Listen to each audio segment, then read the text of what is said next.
नवीन बाबूंकर आह्वान आह्वान रहिबो से फाटटा को यदि न सजाड़े जो कहते आमर गाँ गली में बही गुंड शंख गुंड हो 2026 क्यों दलर कौन हम आपण प्रमुख गणमाध्यम ज्योतिष मैंने कही सारी आम जो राजनीतिक समीक्षा करवा यू आरंभ होगा निर्वाचन प्रस्तुतिर वर्ष कारण 2027 पंचायत पौर परवर्ती वर्ष में पुणी आसो साधारण निर्वाचन प्रस्तुति माने निर्वाचन हारिबार माने निर्वाचन सरीबार 2 वर्ष पर्यंत पाखापाखि पाग टिके कोहला रही है किंतु धीरे धीरे पाग सरगरम हम और 2026 आपण राज्य राजनीति रे अनेक हटचमट देखा पाइबे शासक दल में अंतर्द्वंद अंतकंदल जहाँ आप 2025 देखीते सेटा आउ टिके चौड़ा हम किंतु जेहेतु मोदी और शाहर छाट अच्छी से डर रे बीजेपी नेता माने चुप रहिबे एवं आउ सप्ताहक परे कि 2 सप्ताह पर जनवरी 15 पर कहूँ मकर पर आम कहवा बीजेपी पार्टी ऑफिस रे निगम लड़ू बोर्ड लड़ू जिला योजना बोर्ड लड़ू एरा सब बंटा हम जी खाइब ताकू मिठा लगे जी न पाइला ताकू निश्चित मुँह तार आंबलिया टे रु से जिते बाड़ी छाटी हेले भी किसी करें कहीं दल सरकार रे अच्छी चाहे जे निगमटा है तो आउ कौ बाटे कौन कौन बाटे लाभ मिल से योजना करेंगे भारतीय जनता पार्टी गोटे बड़ प्रोब्लेम सामना करेंगे मनमोहन सामल कहीं जेहेतु राज्यर बीजेपी सभापति सी सामनाटी हूँ आपड़ देखिए जो मिश्रण पर्व हो बीजेडी जो नेता माने सरपंच मैंने आसिले सी आरथर कौन वार्ड मेंबर ठिया तुम दल गई से मैंने सरपंच लड़े तापर जो आपणकर पुराना लोक मैंने जे 20 वर्ष हरिकी सरपंच हारुले एवं जितबार सुजोग अच्छी सरकार टी आम पदुटे कहीपर काली बीजेडी वाला भत्ता टे दौले इंदिरा आवास दौले कि प्रधानमंत्री आवास योजना दौले विजु पक्का कार्ड दौले एगुरा देखी राशन कार्ड आरंभ दौले से भोट पाते बर्तमान बीजेपी दौर से जो पुराना बीजेपी कर्मी कौन कर ठिया ना ना छाड़ीदेव आम बीजेडी भाई आसिले स्वागत करदेव लड़े हम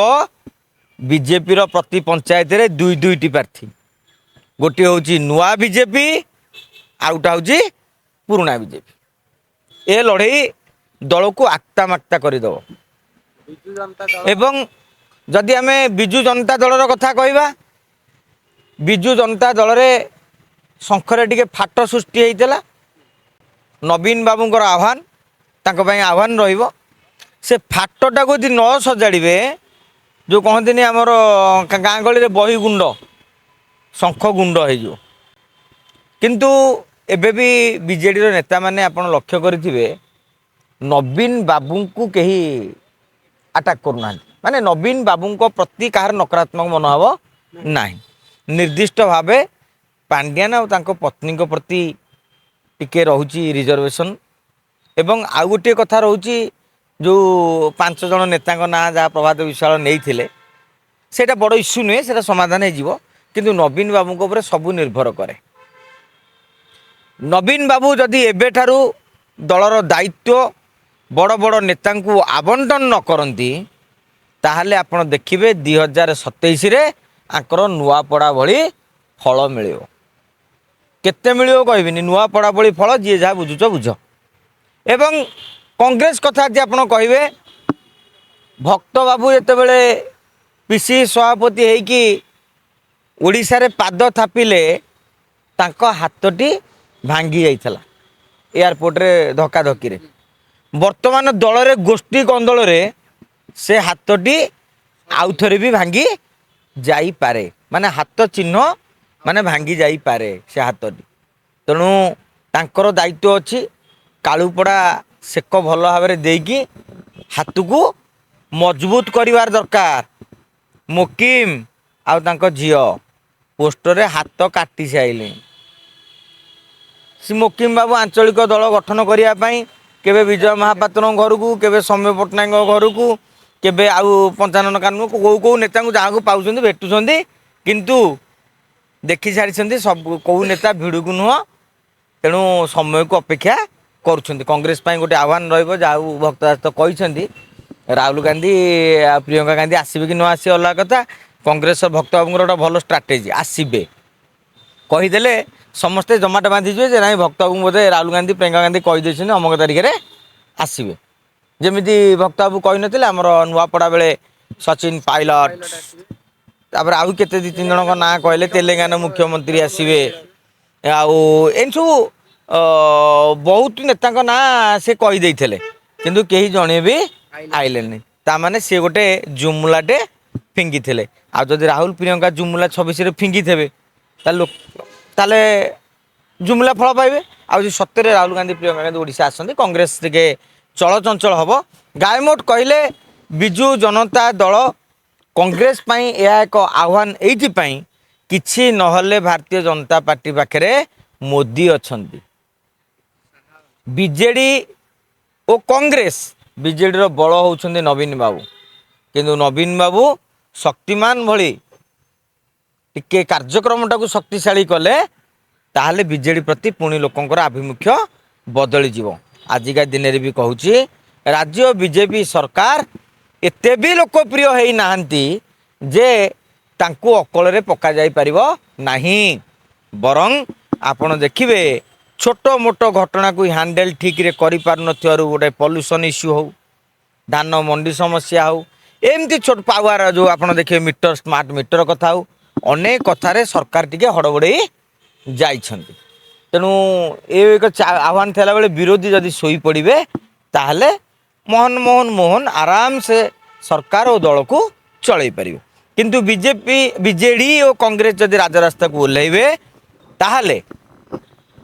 ବିଜେପିରେ ମଧ୍ୟ କମ୍ପନ ସୃଷ୍ଟି ହେବ ଏବଂ ବଡ଼ ଧରଣର ହଲଚଲ ହେଲେ ବି ଆଶ୍ଚର୍ଯ୍ୟ ହେବାର ନାହିଁ ଯଦି ଆମେ ଜାନୁଆରୀ ମାସ 2 ତାରିଖରେ ଏଇ କଥା କହୁଛେ। କିନ୍ତୁ ଜାନୁଆରୀ ଫେବୃଆରୀ ବେଳକୁ ଆପଣ ଗୋଟେ ସ୍ପଷ୍ଟ ଚିତ୍ର ଧୀରେ ଧୀରେ ପାଇପାରିବେ। କାରଣ ନବୀନ ବାବୁ ହୁଅନ୍ତୁ, ଆମର ବିଜେପି ହେଉ ବା ଆମର କଂଗ୍ରେସ ହେଉ କିମ୍ବା ଅନ୍ୟ ଯେଉଁ ପାର୍ଟି, ଅନ୍ୟ ପାର୍ଟିଙ୍କର କିଛି ନାହିଁ, ଯେଉଁ ତିନି ଦଳ ରହିଲେ ଯେଉଁମାନଙ୍କୁ ଆମେ ପ୍ରମୁଖ ଦଳ ଭାବରେ ଭାବୁଛେ, ସେ ତିନି ଦଳ ବର୍ତ୍ତମାନ ସାଂଗଠନିକ ସ୍ଥିତି ସୁଧାରିବା ଆରମ୍ଭ କଲେଣି। ତେଣୁ ଆଗାମୀ ଦିନରେ ଦଳ ନିଶ୍ଚିତ ଭାବରେ ଚଳଚଞ୍ଚଳ ହେବ। ନୂଆ ବର୍ଷରେ କିନ୍ତୁ ଆପଣ ଦେଖିବେ ଯେମିତି କୁହାଯାଏ ଫଟୋ କହେ ହଜାର କଥା, ବ୍ୟାନର କହେ ଅନେକ ଗୁମର କଥା। କାହିଁକିନା ବ୍ୟାନରରେ ଫାଟ, ଆପଣ ଯଦି ବ୍ୟାନରକୁ ଭଲ ଭାବରେ ଅନୁଶୀଳନ କରିବେ 2025 ଜାନୁଆରୀରେ ଜଣଙ୍କ ମୁଣ୍ଡ ଲାଗିଥିଲା ଗୋଟେ ନେତାର, ଏବେ ଦେଖିବେ ବ୍ୟାନରରେ ଆଉ 2 ଜଣଙ୍କ ହଟିଯିବଣି। ଠିକ୍ ମାଇଣ୍ଡଲି ଅବଜର୍ଭ କଲେ, ଆଉ ଦର୍ଶକ ବନ୍ଧୁ ଆପଣମାନେ ବି ଦେଖିବେ ନିଜ ନିଜ ବ୍ୟାନର ଅଞ୍ଚଳରେ ଦେଖିବେ କେଉଁଠି ଧର୍ମେନ୍ଦ୍ର ଅଛନ୍ତି ମୋହନ ନାହାନ୍ତି, କେଉଁଠି ମୋହନ ଅଛନ୍ତି ଧର୍ମେନ୍ଦ୍ର ନାହାନ୍ତି, କେଉଁଠି ମନମୋହନ ବାବୁଙ୍କୁ ଖୋଜିଲେ ବି ମିଳୁନି। ତେଣୁ ଏଇ ଭିତରେ କେଉଁଠି ଜିଲ୍ଲା ସଭାପତିଙ୍କ ଫଟୋ ଦଳେ ମାରିଛନ୍ତି, ଆଉ ଜଣେ ମାରିନାହାନ୍ତି। କେହି ଜାଗାରେ ଲାଷ୍ଟକୁ କେବଳ ମୋଦି ଫଟୋ କି ଶାହାଙ୍କ ଫଟୋ ମାରିଛନ୍ତି। ତେଣୁ ଏଇଭଳି ଭାବରେ ବ୍ୟାନର ଅନେକ କଥା କହେ, କିନ୍ତୁ ଜାନୁଆରୀ ଫେବୃଆରୀ ବେଳକୁ ଆମେ ଟିକେ ଚିତ୍ର ସ୍ପଷ୍ଟ ପାଇପାରିବା। ଦେଖନ୍ତୁ, ଘୋଡ଼ା ବେପାର ଓଡ଼ିଶା ରାଜନୀତି ପାଇଁ ନୂଆ କଥା ନୁହେଁ। ଅତୀତରେ ଅନେକ ବାର ମଧ୍ୟ ଏ ଘଟଣା ଘଟିଛି ଏବଂ କ୍ରସ୍ ଭୋଟିଂ ମଧ୍ୟ ହେଇଛି। ଆଉ ଆପଣମାନେ ଯେଉଁଟା କହିଲେ, ଯଦି କଂଗ୍ରେସ ଆଉ ବିଜେଡ଼ି ଗୋଟିଏ ପ୍ରାର୍ଥୀ ବାଛନ୍ତି ଯେଉଁଭଳି ମାନେ ନିର୍ବିବାଦୀୟ ଅଣରାଜନୈତିକ ବ୍ୟକ୍ତିଙ୍କୁ, ତାହେଲେ ମଧ୍ୟ ସେ ରାଜ୍ୟସଭାକୁ ଯାଇପାରିବେ। ଯେମିତି ଗୋଟେ ଦିଲ୍ଲୀପ ରାୟ, ତାଙ୍କର ବିଜେପି ସହିତ ଭଲ, ତାଙ୍କର ବିଜେଡ଼ି ସହିତ ଭଲ, ତାଙ୍କର କଂଗ୍ରେସ ସହିତ ବି ଭଲ। ସିଏ ଯଦି ଚତୁର୍ଥ ପ୍ରାର୍ଥୀ ହୁଅନ୍ତି ମୁଁ ଭାବୁଛି ଆରାମସେ ଜିତିପାରିବେ। ମୁଁ କହୁଛି ଆଜିକା ଦିନରେ ଏକମାତ୍ର ପ୍ରାର୍ଥୀ ଦିଲ୍ଲୀପ ରାୟ, ଯିଏ ତିନି ଦଳ ସାଙ୍ଗରେ କଥା ହେଇକି ଜିତିପାରିବେ। ଅନ୍ୟ ଦଳ କ'ଣ ମତାମତ ତ ମୁଁ କହିପାରିବିନି, ତାଙ୍କର ତିନି ଦଳ ସାଙ୍ଗରେ ଭଲ ସମ୍ପର୍କ ରହିଛି। ବିଜୟ ମହାପାତ୍ର ତ ଚାନ୍ସ ନାହିଁ କି ସିଏ ମଧ୍ୟ ଚାହିଁବେନି ସ୍ୱାଧୀନ ଭାବରେ ଯିବାକୁ। ଆଉ ଆପଣ ଯଦି ଆଉ ଗୋଟିଏ କଥା ଲକ୍ଷ୍ୟ କରିଥିବେ ରାଜ୍ୟସଭା ନିର୍ବାଚନକୁ ନେଇକି, ଏମିତି ବି ହେଇପାରେ ଯେମିତି ଅଶ୍ୱିନୀ ବୈଷ୍ଣବ ଆସିଥିଲେ, ଭାରତୀୟ ଜନତା ପାର୍ଟିରୁ ପ୍ରାର୍ଥୀ ହେଲେ, ବିଜୁ ଜନତା ଦଳ ତାଙ୍କୁ ସମର୍ଥନ କଲା। ଆପଣ ଆଶ୍ଚର୍ଯ୍ୟ ହେବେ ନାହିଁ 3 ବିଜେପି 1 ବିଜେଡ଼ି ହେଲେ। କାହିଁକି? ଆମେ ସମସ୍ତେ ଜାଣିଛେ ବିଜୁ ଜନତା ଦଳ ସହିତ ମୋଦିଙ୍କର, ଶାହାଙ୍କର, ନଡ଼ାଙ୍କର ଆଉ ଏବେ ଯେ ନୀତିନ ନବୀନ ମଧ୍ୟ ସେଟିଂ ହେଇଯିବେ, ତାଙ୍କର ଭଲ ସମ୍ପର୍କ ରହିବ ନବୀନ ବାବୁଙ୍କ ସାଙ୍ଗରେ। କଂଗ୍ରେସକୁ ସେମାନେ ମାଇଲେଜ ଦେବାକୁ ଚାହିଁବେ ନାହିଁ, ଯେଉଁଥିପାଇଁ ବିଜେଡ଼ି ବିଜେପି ରାଜ୍ୟରେ ଏକାଠି ବୋଲି ବାର୍ତ୍ତା ଦେବାକୁ ବାଧ୍ୟ ହେବେ। कहीं जदि विजेडी और बीजेपी भितर पूरा मुहांमुही टक्कर हो जाए ताले लोक मैंने कौन करेंगे एम तो शासक रहिले किछि लोक अच्छा सब असंतुष्ट जहाँ पाइले असंतुष्ट न पाइले भी असंतुष्ट से मूड प्रति वर्ष गोटा 5-7% स्विंग हुए आज जन को देते काली जन को देते आपड़ यदि विजेडी बीजेपी अलग अलग मैंने लड़े एकाठी लड़े ये कौन पर जो यात्रा चलती जो विजेडी बीजेपी आम अलग अलग बोली यात्रा चलती कांग्रेस मजबूत न हो किंतु लुचुची ना गोड़ दुईटी दिशुची से न्याय आम सब जानुचे आप जोटा पचारे राज्यसभा निर्वाचन बेले आहरी स्पष्ट हो किए कहा पटे देखो कांग्रेसर हाथ रेखा देखिले आपण मैंने भाग्य ये जमी गोटा धन रेखा यहाँ गोटे जो पिलापिली हमें आउटा हूँ केते आयुष एन सब रही कांग्रेसर हाथ रे से रेखा ना रेखा नथिले भाग्य खोलुनी स्थिति अनुकूल एम कौन आज 2008 मसीह स्वामी लक्ष्मणानंद सरस्वती हत्या परे परे जेतेबेले भारतीय जनता पार्टी विजु जनता दल ठारू बा नवीन सरकार ठारू समर्थन प्रत्याहार करनेला से समय गोटे राष्ट्रपति शासन जारी होबार सुजोग था जेतेबेले राष्ट्रपति शासन जारी हुए क्षमताटा शासक दल पाखक परोक्षे पलि आसे माने जदिव राज्यपाल शासन चलानी सी चलि था तत्कालीन कांग्रेस नेता मानू नहीं तेमें से पावर विस्तार करके धीरे धीरे क्या पोचिंग कर कौटी पंचायत कौन कर कि से सुजोग सोनिया गांधी हाथ छड़ा करदे कहीं नवीन बाबू और सोनिया गांधी दिल्ली रे अतीत निघन संपर्क रही उभय खंड बुटीक करते बोली केतक पुस्तक